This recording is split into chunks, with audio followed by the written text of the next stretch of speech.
నమస్తే, welcome to right angle. Bharat పాక్ల మధ్య యుద్ధ వాతావరణం నెలకొంది.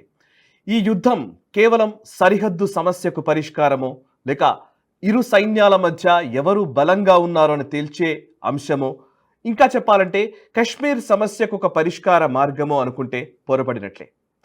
భారత్ పాక్ల మధ్య ఈ యుద్ధం ఇది సివిలైజేషనల్ వార్. ఇంకా చెప్పాలంటే ఒక 400-500 సంవత్సరాలుగా ఈ భారతదేశంలో వేళ్ళూనుకున్న మన మెదళ్లను నాశనం చేస్తూ తొలిచేస్తూ వస్తున్నటువంటి బానిస మనస్తత్వానికి, బానిస భావజాలానికి, ఇంకా చెప్పాలంటే దాస్యపు ఆలోచనలకి చరమగీతం పాడే యుద్ధం ఇది. మహాభారత కాలం నుంచి ఇప్పుడు జరిగే ఈ ఇండో పాక్ వార్ వరకు చాలా అంశాలు మన ద్వాపర యుగం నాటికి ఇప్పటికీ పోలికలు చాలా విషయాల్లో ఉన్నాయి. అవేంటో నేను తెలియజేస్తాను. ఇది చాలా ఇంపార్టెంట్ వీడియో. ఈ వీడియోని ఎక్కువ మందికి తీసుకెళ్లే ప్రయత్నం కూడా ప్లీజ్ చేయవలసిందిగా విజ్ఞప్తి చేస్తూ ఉన్నాను. ఎందుకంటే ఇది సామాన్యంగా సరిహద్దుల్లో జరిగే యుద్ధంగా భావిస్తున్న వాళ్ళు అనేక మంది మన మధ్య తచ్చాడుతూ ఉన్నారు. సో ఇది ఒక సివిలైజేషనల్ వార్ అన్న విషయాన్ని ప్రజలకు తెలియజేయాల్సిన అవసరం కూడా ఉంది. ఈ వీడియోని మనకు స్పాన్సర్ చేస్తున్నటువంటి ఓజస్కా గురించి ఒక 2 మాటలు చెబుతాను. భారతీయ సనాతన విజ్ఞానాన్ని, సనాతన ధర్మంలోని వైద్య అంశాల్ని దృష్టిలో ఉంచుకొని ఇప్పుడు ఆధునిక సమాజానికి అనువైనవిగా మారుస్తూ కొన్ని ప్రోడక్ట్స్ని ఓజస్కా అనే బ్రాండ్ ద్వారా తీసుకొచ్చారు. ఆ ఓజస్కా బ్రాండ్ని ప్లీజ్ చూడవలసిందిగా కోరుతూ ఉన్నాను. సనాతన జాతీయవాద పరంపరని మళ్ళీ భావితరాలకు అందించే ఒక ప్రయత్నం ఓజస్కా చేస్తోంది. సో ఆ ప్రోడక్ట్స్ని చూడాలంటే ఈ వీడియో డిస్క్రిప్షన్లో ఉన్న లింక్ని క్లిక్ చేసి వాళ్ళ ప్రోడక్ట్స్ని చూడవచ్చు, కొనుక్కోవచ్చు. ఇక నేను ఇందాక చెప్పినట్టుగా రైట్ యాంగిల్ టాపిక్ ఇదొక మహాభారత యుద్ధంతో ఇప్పుడు ప్రస్తుతం జరుగుతున్నటువంటి యుద్ధానికి లింక్ ఉందా అనంటే కనుక నిజంగానే అదే పోలికలు కనబడుతున్నాయి. మహాభారత కాలంలో చిన్నతనం నుంచే పాండవులని హతమార్చడానికి దుర్యోధనుడు లేకపోతే శకుని లేకపోతే ఆ కౌరవులందరూ చేసిన ప్రయత్నాలు మనకు తెలుసు. మహాభారతం చదివిన ప్రతి ఒక్కరికి తెలుసు. చిన్నతనం నుంచే విషం పెట్టి భీముణ్ణి చంపాలనుకున్నారు. ఇంకా చెప్పాలంటే వీళ్ళందరినీ కొంత పెరిగిన తర్వాత లక్క గృహంలో వచ్చి కాల్చేయాలనుకున్నారు. ఇంకా కొన్ని రోజుల తర్వాత పాచికలు ఆడి ఒక మోసపూరితంగా ఆ పాచికలు అనే ఒక మోసపూరితమైనటువంటి డ్రామా చేసి వాళ్ళని అడవుల పాలు చేశారు పాండవుల్ని. అయినప్పటికీ అన్నింటికీ ఓర్చుకొని పాండవులు అలాగే నడుస్తూ వెళ్ళారు. నిజానికి అలాగే వనవాసం చేశారు, అజ్ఞాతవాసం చేశారు. అయినప్పటికీ ఆ తర్వాత వచ్చి కేవలం ఒక 5 ఊళ్ళు ఇవ్వమని అడిగారు. 5 ఊళ్ళు కూడా ఇవ్వమని అడిగినా కూడా దుర్యోధనుడు నిరాకరించాడు. దుర్యోధనుడు నిరాకరించడంతో యుద్ధం అనివార్యమైన పరిస్థితి వచ్చింది. ఆఖరికి శ్రీకృష్ణుడే మధ్యవర్తిత్వం వహించినా, దూతగా వెళ్ళినా కూడా వినని దుర్యోధనుడు యుద్ధమే కావాలనుకున్నాడు. అప్పుడు శ్రీకృష్ణుడు గీతా బోధలో అర్జునుడికి యుద్ధాయ కృత నిశ్చయ అని చాలా స్పష్టంగా అర్జునుడికి హితబోధ చేశారు. ఆ తర్వాత జరిగిన కురుక్షేత్ర సంగ్రామం తెలుసు. పాండవుల విజయము, కౌరవుల మొత్తం అధోగతి పాలైన కౌరవుల గురించి మనకు తెలుసు.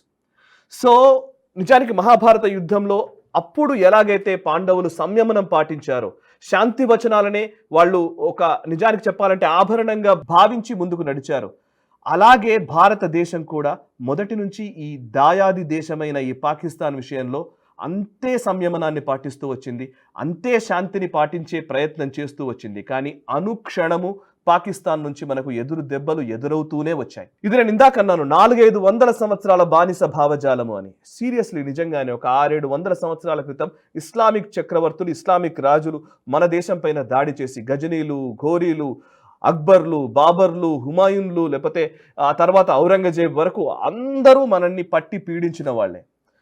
ఏ రోజు నిజానికి కొంతమంది మధ్యలో రాజులు వాళ్ళపైన దాడి చేసే ప్రయత్నం చేశారు.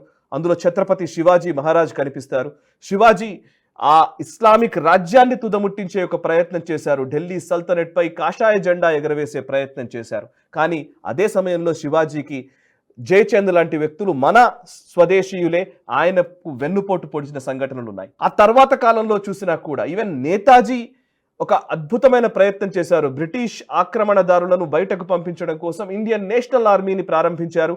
నేషనల్ ఆర్మీ ద్వారా ఆర్మ్డ్ స్ట్రగుల్ చేద్దామనే ఉద్దేశంతో ఆయన ఒక ప్రయత్నం చేశారు. కానీ అదే టైంలో శాంతి వచనాలు వల్లించి మళ్ళీ ఒక అహింసా సిద్ధాంతాలు ఇవన్నీ తీసుకొచ్చి మళ్ళీ ఒక డిఫెన్సివ్ ఆలోచనల్లోకే వెళ్ళిన పరిస్థితి. నిజానికి మనం పాకిస్తాన్తో విషయం చూస్తే జిన్నా పాకిస్తాన్ని స్థాపించినటువంటి జిన్నా, పాకిస్తాన్ జాతి పితగా కొనియాడేటువంటి జిన్నా ఇచ్చిన పిలుపు మేరకే డైరెక్ట్ యాక్షన్ డే జరిగింది. కోల్కతాలో మారణ హోమం జరిగింది. వంగదేశం రక్తపు మడుగులుగా మారింది. ఇదంతా చరిత్రలో మనం చూస్తాం. డైరెక్ట్ యాక్షన్ డేకి పిలుపునిచ్చిన జిన్నా పాకిస్తాన్ జాతిపిత అయితే పాకిస్తాన్ ఎలా బిహేవ్ చేస్తుందో మనం చూడనేవచ్చు. ఆ తర్వాత కాలంలో 1947 పార్టీషన్ టైంలో, దేశ విభజన టైంలో ఎంత దారుణమైన మారణ హోమం జరిగిందో మనకు తెలుసు.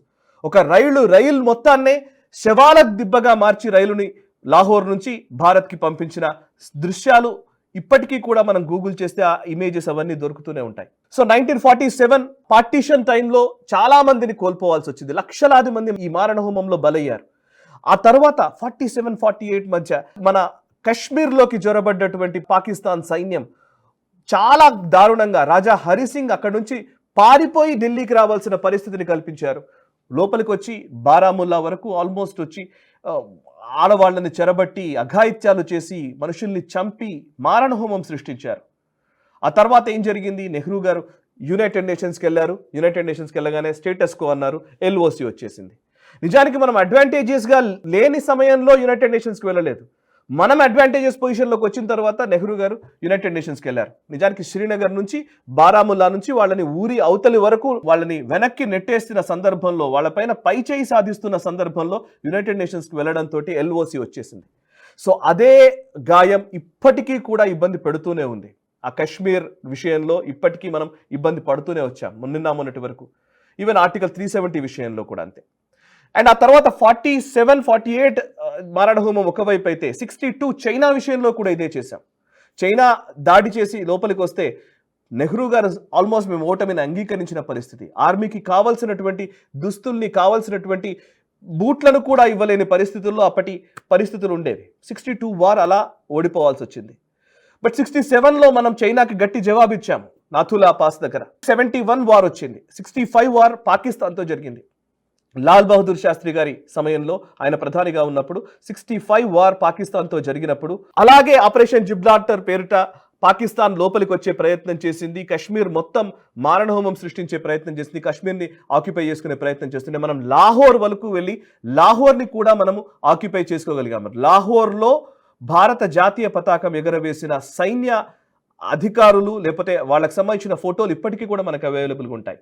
బట్ 65లో లాహోర్ని ఆక్యుపై చేసుకున్న మనము టాష్కెంట్లో ఒప్పందం చేసుకున్నాము పాకిస్తాన్ తోటి. ఆ ఒప్పందంలో ఏమైనా కొత్త భూభాగాలు అడిగామా అంటే ఏమీ అడగలేదు. ఉన్న భూభాగాల్ని అలాగే ఉంచేసి హాజీపూర్ పాస్ని మనం కైవసం చేసుకున్నాం. హాజీపూర్ పాస్ కనుక నిజానికి ఈ రోజు ఉండి ఉంటే స్ట్రాటజిక్గా చాలా ఉపయోగపడేది అని చెప్తూ ఉంటారు. హాజీపూర్ పాస్ని కూడా వాళ్ళకే ఇచ్చేసాము. అండ్ అట్ సేమ్ టైం లాహోర్ని కూడా వాళ్ళకే ఇచ్చేసాము. టాష్కెంట్లో ఒప్పందం చేసుకున్నాము. అనుమానాస్పద స్థితిలో లాల్ బహదూర్ శాస్త్రి గారు మరణించారు. పోనీ 71 వార్లో బంగ్లాదేశ్ విముక్తి ఉద్యమం చేస్తున్నటువంటి అవామీ లీగ్కి మనం సపోర్ట్ చేశాము, ముక్తి వాహినికి సపోర్ట్ చేశాము. బంగ్లాదేశ్ విడిపోయేలాగా ఈస్ట్ పాకిస్తాన్ బంగ్లాదేశ్గా మారడానికి మనం ఉపకరించాము. నిజానికి రీసెర్చ్ అండ్ అనాలిసిస్ వింగ్ చాలా పనిచేసింది. అండ్ ఇండియన్ ఆర్మ్డ్ ఫోర్సెస్ పనిచేశాయి. పాకిస్తాన్తో యుద్ధం చేశాము. బంగ్లాదేశ్ ఏర్పడేలాగా చేశాము. అందులో 90,000 మంది పైచిలుకు సైన్యం మోకరిల్లారు, సరెండర్ అయ్యారు భారతదేశానికి. 90,000 మంది పాకిస్తాన్ సైనికులు సరెండర్ అయితే షిమ్లా ఒప్పందంలో మనం నిజానికి మన పాకిస్తాన్ ఆక్రమిత భూభాగాన్ని అడిగామా అంటే అడగలేదని చెప్పాలి. సో మళ్ళీ అదే స్టేటస్ కో. మనం సైన్యం యుద్ధం గెలిచింది కానీ నిజానికి రాజకీయ పార్టీలు లేదా ప్రభుత్వాలు ఓడిపోయాయని చెప్పాలి పాకిస్తాన్ తోటి. ఇంత జరుగుతూ ఉంటే మళ్ళీ మనం శాంతి వచనాలు వల్లిస్తూనే ఉంటాం. నిజానికి కార్గిల్ వార్ టైంలో కూడా వాళ్ళు వచ్చి ఆక్యుపై చేసుకుంటే వాళ్ళని నెట్టేసాం, వాళ్ళని వెనక్కి పంపించేసాం, కానీ ఇంకొక పని చేయలేదు. సో సివిలైజేషనల్ వార్ అని ఎందుకంటున్నానంటే ఈ యుద్ధం 1000 years వార్ అని Zulfiqar Ali Bhutto United nations security కౌన్సిల్లో 1965 సంవత్సరంలో చాలా స్పష్టంగా ప్రపంచ దేశాలకు చెప్పారు. భారత్తో మా యుద్ధం 1000 ఏళ్ల యుద్ధం అని చాలా స్పష్టంగా ప్రకటించినటువంటి జుల్ఫికర్ అలీ భుట్టో మాటలు మర్చిపోయి ఏమీ సంబంధం లేనట్టుగా చూసిన పరిస్థితి. ఈవెన్ జియావుల్ హక్ ఇచ్చిన స్టేట్మెంట్, వి బ్లీడ్ ఇండియా ఇంటూ 1000 cuts అని, 1000 కోతలు కోస్తాం భారతదేశాన్ని అని జియావుల్ హక్ ఇచ్చిన స్టేట్మెంట్ తెలుసు. అందులో భాగంగానే ఉగ్రవాదుల్ని పంపిస్తూనే ఉంటారు, చంపేస్తూనే ఉంటారు. ఇక్కడ ఉగ్రవాదులు ఏదో ఒక రీతిలో బాంబ్ బ్లాస్టులు చేస్తూనే ఉంటారు. 100 మంది, 1000 మంది, లక్షల మంది చనిపోయారు ఈ పాకిస్తాన్ అనే ఒక దుర్మార్గపు దేశం వల్ల. సో ఆ దేశం పైన మొట్టమొదటిసారి 400-500 సంవత్సరాల చరిత్రలో మొట్టమొదటిసారి ఇది ఒక సివిలైజేషనల్ వార్ అనే మెసేజ్ని భారత ప్రభుత్వం ఇస్తోంది. ఎస్, ఆర్మీ ఇంతకుముందు మన ఇండియన్ ఆర్మ్డ్ ఫోర్సెస్ పాకిస్తాన్ను మట్టి కరిపించిన దాఖలాలు అనేకం ఉండవచ్చు గాక, but at the same time ఇది ఒక సివిలైజేషనల్ కనెక్ట్ని చూపించే ప్రయత్నం మోదీ గారు చేస్తున్నారు. అందుకే ఆపరేషన్ సింధూర్ అనే నామకరణం. ఇంకా చెప్పాలంటే రెండు, ఈవెన్ సోఫియా ఖురేషి కావచ్చు, లేకపోతే వ్యోమికా సింగ్ కావచ్చు, ఒక మహిళా మనుల చేత మాట్లాడించిన విధానం కావచ్చు, హిందూ అంశాలని లేకపోతే హిందువులకు సంబంధించినటువంటి ఆస్థకు సంబంధించిన విషయాలనే ఈరోజు భారత త్రివిధ దళాలు ముందుకు తీసుకొస్తున్నాయి. గత కొంతకాలంలోనే భారత త్రివిధ దళాలకు సంబంధించినటువంటి చిహ్నాలలో మార్పులు వచ్చాయి. భారత స్వదేశీ టెక్నాలజీ ఈరోజు డిఫెన్స్ ఫోర్సెస్లోకి పూర్తిగా స్వదేశీ టెక్నాలజీని మనం తీసుకొచ్చాం. అండ్ మొట్టమొదటిసారి ఈసారి మొన్న వాళ్ళు అన్నట్టుగా నిజానికి లాహోర్ లాంటి ప్లేస్ని, కరాచీ లాంటి ప్లేస్ని, రావల్పిండిలోని ఒక క్రికెట్ స్టేడియంలోకి డ్రోన్లతో అటాక్ చేసింది భారత ప్రభుత్వం. ఈరోజు ఇప్పుడు ఇచ్చిన సమాచారం బట్టి 12 కీలకమైన పాకిస్తాన్ భూభాగాల్లో డ్రోన్ అటాక్స్ జరిగాయని తెలుస్తోంది. అండ్ వాళ్ళ యాంటీ డిఫెన్స్ సిస్టమ్ని పూర్తిగా నిర్మూలించామనే వార్తలు కూడా మనకు వస్తున్నాయి. సో ఈ సివిలైజేషనల్ వార్ మొదటి నుంచి ఉన్నదే, దీనికి ఒక ఎండ్ పాయింట్, ఇది ఒక కురుక్షేత్ర సంగ్రామం లాంటిదేనేమో అనిపిస్తోంది. ఈసారి దెబ్బ మాత్రం గట్టిగా పడే అవకాశమే ఉంది, ఎందుకంటే ఒక జాతీయవాద నాయకుడు ఈరోజు భారతదేశాన్ని నడుపుతున్నాడు కాబట్టి. అండ్ ఇంత చర్చ జరుగుతూ ఉంటే ప్రపంచ దేశాలు ఎందుకు మాట్లాడట్లేదు అనే ఒక మాట కూడా ఉంది. ప్రపంచ దేశాలు నిజంగా ఇంటర్వ్యూన్ అవ్వాలి కదా. గతంలో 71 వార్ టైంలో అమెరికా పాకిస్తాన్కి సపోర్ట్ చేసింది, రష్యా మాత్రమే మన వైపు ఉంది. కానీ ఈసారి భారత ప్రధాని నరేంద్ర మోదీ గారి చాణక్య నీతి వల్లనో లేకపోతే త్రివిధ దళాలకు సంబంధించినటువంటి వ్యూహాత్మక అడుగుల వల్లనో కానీ ఈసారి జరుగుతున్నది ఏంటంటే, ఈసారి మనం చేసిన అటాక్స్ అన్నింటిలోనూ డ్రోన్ అటాక్స్ చేశాం. అందులో కొన్ని డ్రోన్స్ భారతదేశంలో ఉత్పత్తి అవుతున్నాయి, అందులో హైదరాబాద్ నుంచి ఉన్న డ్రోన్స్ లేకపోతే బెంగళూరు బేస్డ్ కంపెనీస్ తయారు చేసినటువంటి డ్రోన్స్ని వాడుతున్నాము. దాంతోపాటు ఇజ్రాయిల్ డ్రోన్స్ని కూడా వాడుతున్నాం. సో ఇజ్రాయిల్కి సంబంధించిన డ్రోన్స్ ఇందులో వాడుతున్నాం. ఇంకోవైపు ఫైటర్ జెట్స్ విషయానికి వస్తే రాఫెల్ ఫైటర్ జెట్స్ వాడుతున్నాము. రాఫెల్ ఫ్రాన్స్ నుంచి కొనుగోలు చేసినవి. మరొక వైపు యుఎస్ శాటిలైట్ టెక్నాలజీ వాడుతున్నాము. యుఎస్ కి సంబంధించినటువంటి చాలా ఎక్విప్మెంట్స్ ని మనం ఈ యుద్ధంలో వినియోగిస్తూ ఉన్నాము. ఇంకోవైపు రష్యాకి సంబంధించిన S-400 యాంటీ డిఫెన్స్ సిస్టమ్ ఉంది మన దగ్గర, anti missile system. So S-400 ఒకవైపు రష్యా నుంచి వచ్చింది, అమెరికా నుంచి శాటిలైట్ టెక్నాలజీ, అమెరికా నుంచి వివిధ రకాలైనటువంటి ఎక్విప్మెంట్, ఫ్రాన్స్ నుంచి రఫేల్ యుద్ధ విమానాలు, ఇంకోవైపు ఇజ్రాయెల్ నుంచి డ్రోన్లు. ఇలా ప్రపంచవ్యాప్తంగా యుద్ధం కోరుకునేటువంటి మిలిటరీ ఇండస్ట్రియల్ కాంప్లెక్స్ అని యుఎస్లో అంటారు. అనేక ప్రాంతాల్లో యుద్ధం రావాలని కోరుకునే వ్యాపార సంస్థలు, వ్యాపార దిగ్గజాలు ఉన్నాయి. వాళ్లే ప్రపంచాన్ని లేదా ప్రపంచ దేశాలకు సంబంధించినటువంటి పాలసీలు తయారు చేసేటువంటి వాటిల్లో కీలకంగా వ్యవహరిస్తూ ఉంటారు. సో అట్లాంటి డిఫెన్స్ మ్యానుఫ్యాక్చరర్స్ అందరూ ఎవరెవరైతే కీలకంగా ఉన్నారో వాళ్ళందరి దృష్టిని ఆకర్షిస్తూ వాళ్ళెవరూ మాట్లాడని ఒక పరిస్థితిని కూడా కల్పించారు అని కొంతమంది వార్ ఎక్స్పర్ట్స్ చెప్తూ ఉన్నారు.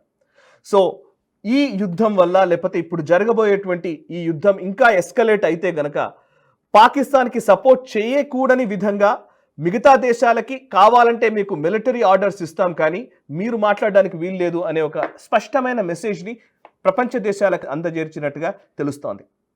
సో అందుకే ఈవెన్ డొనాల్డ్ ట్రంప్ మాట్లాడుతూ కూడా మేమేదో ఇంటర్వ్యూన్ అవుతామనో చెప్పట్లేదు, ఇది 1000 ఏళ్ల నుంచి జరుగుతున్న యుద్ధము, సో మేబీ వాళ్ళిద్దరూ తేల్చుకుంటారు అన్నట్టుగానే ట్రంప్ మాట్లాడుతున్నారు. కానీ ఇంకా ఎవరు కూడా ఇందులో ఇంటర్వ్యూన్ అయి భారత్ చేసేది తప్పు అనో లేకపోతే భారత్ చేసేది కరెక్ట్ కాదనో మాట్లాడట్లేదు, 1-2 దేశాలు మినహా. అండ్ వాళ్ళకు కూడా భారత్ అవసరాలు ఉన్నాయి. సో ఇంత విషయం నేను చెప్తున్నప్పుడు మేజర్గా మనకు అర్థం కావాల్సింది ఏంటంటే, భారత ప్రభుత్వం చాలా ఖచ్చితంగా డిసైసివ్గా, ఒక రకంగా చెప్పాలంటే నిర్దిష్టమైన లక్ష్యాన్ని పెట్టుకొని ఈ దాడులు నిర్వహిస్తోంది.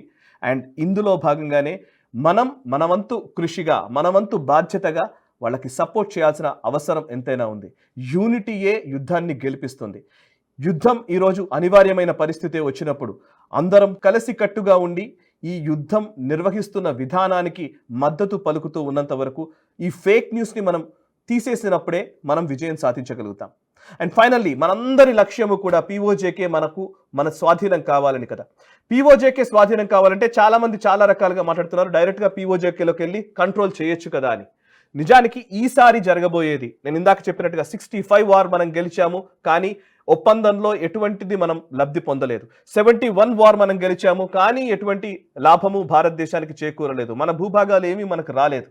కానీ ఈసారి ఒకవేళ యుద్ధం ఇంకా తీవ్రమైన స్థాయికి చేరుకుంటే ఇప్పుడు మనం పాకిస్తాన్ భూభాగంలోని లాహోర్ని, కరాచీని, లేకపోతే రావల్పిండిని, చాలా ఇంపార్టెంట్ ప్లేసెస్ని కూడా మనం టార్గెట్ చేయగలిగాము, మనం అటాక్ చేయగలిగాము అని అంటే వాటిని రిటైన్ చేసుకోవడం పెద్ద కష్టమే కాదు. ఇది ఇంతకుముందు లాహోర్ని మనం ఆక్యుపై చేసుకున్నదే. లాహోర్ కనుక లేకపోతే కరాచీ కానీ గ్వదార్ పోర్ట్ కానీ ఆక్యుపై చేసుకుంటే పాకిస్తాన్ ల్యాండ్ లాక్ అవుతుంది. నిజానికి పీఓజేకేని అటాక్ చేసి అక్కడున్న దాన్ని మనం తీసుకోవడం కంటే ఇటువైపు అటాక్ చేసి దాన్ని నెగోషియేషన్లో లేకపోతే చర్చల సందర్భంగా పీఓజేకేని ఇవ్వమని అడిగే ఒక వ్యూహాత్మక దృష్టితో కూడా ఉండవచ్చు. సో ఈ యుద్ధం ఎస్కలేట్ అయితే పాకిస్తాన్ పని ఖతం అయినట్టే. భారతం దేశం కీర్తి పతాక, భారతదేశానికి సంబంధించిన ఒక గర్వంతో చెప్పగలిగేటువంటి ఒక గొప్ప స్టోరీ లేదా గొప్ప చరిత్ర ఈ యుద్ధం ద్వారా మనం లిఖించబోతున్నాం. 400-500 సంవత్సరాల చరిత్రను పూర్తిగా తిరగరాస్తూ ఒక కొత్త భారతదేశాన్ని, నయా భారత్ వైపు అడుగులు పడుతున్నట్టుగా సూచనలు కనబడుతున్నాయి. ఈ సందర్భంలో మనందరం మనసా వాచా కర్మణ దేశ హితం కోసం పనిచేద్దాం. అందుకే ఈ నేషనలిస్ట్ హబ్ ఈ ప్రయత్నం చేస్తోంది. నమస్తే. ఈ వీడియో మీకు నచ్చినట్టయితే లైక్ చేయండి, 10 మందికి షేర్ చేయండి. అలాగే కామెంట్ల రూపంలో మీ అభిప్రాయాలను మాతో పంచుకోండి. Nationalist hub group of channels ను సబ్స్క్రైబ్ చేసుకుని తెలుగునాట జాతీయవాద జర్నలిజాన్ని ప్రోత్సహించండి. ఈ వీడియో కింద ఉన్న బెల్ ఐకాన్ పై క్లిక్ చేయడం మర్చిపోవద్దు.